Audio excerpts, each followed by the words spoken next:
ఉచిత IVF IUI consultation, ఉచిత ultrasound scan. 49 అంటే సంతానం, 49 అంటే సంతోషం. ఆల్రెడీ మోదీ గారిని కలిశారు. నెక్స్ట్ నిర్మలా సీతారామన్ గారి దగ్గరికి వెళ్తున్నారు. అంటే రాష్ట్ర ప్రయోజనాల కోసం పోలవరం ప్రాజెక్టుకి సంబంధించి, అలాగే మరికొన్ని నిధులకు సంబంధించి, విభజన హామీలకు సంబంధించి కలుస్తున్నారు అనేది సీఎంఓ చెప్తున్నటువంటి అంశం. బట్ సోషల్ మీడియాలో నడుస్తుంది మాత్రం ఇది కాదు, రాజకీయ ప్రయోజనాల కోసం కలవటానికి వెళ్ళారు అని. వాస్తవాలు ఏంటి? మేమైతే బీజేపీతో కలవం, జగన్ గారు బీజేపీతో కలవరు.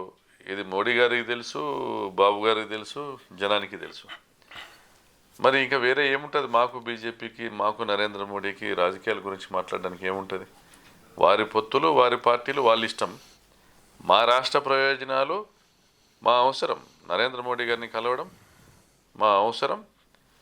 ఇంకొకటి జగన్ గారు చెప్పింది మీరు గుర్తుపెట్టుకుంటే, 2019లో గెలిచిన తర్వాత మొట్టమొదటిసారి ఆయన ప్రధానమంత్రి గారిని కలిసిన తర్వాత బయటకు వచ్చి మీడియాతో మాట్లాడింది,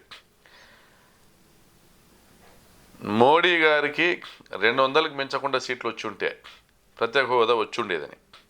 అంత దమ్ముగా చెప్పే నాయకుడు ఉన్నాడు ఈ దేశంలో. ఇప్పుడు కూడా అదే అంటున్నారు, మోడీ గారికి 200 మించి సీట్లు రాకూడదు, మోడీ గారు ప్రాంతీయ పార్టీల మీద ఆధారపడాలి, ఈ రాష్ట్రంలో జగన్ గారి మీద ఆధారపడాలి, లేదా కేంద్రంలో ఎవరు అధికారంలో రావాలన్నా జగన్ గారి మీద ఆధారపడాలి, అప్పుడే ప్రత్యేక హోదా వస్తుంది అనేది. సో ప్రత్యేక హోదా గురించి డిమాండ్ చేస్తున్నారు, పోలవరం ప్రాజెక్టుకు నిధుల గురించి డిమాండ్ చేస్తూ ఉన్నారు, విభజన హామీల గురించి డిమాండ్ చేస్తూ ఉన్నారు. సో ఈ 3 అంశాల మీదనే ఈరోజు మోడీ గారిని కలవడం జరిగింది.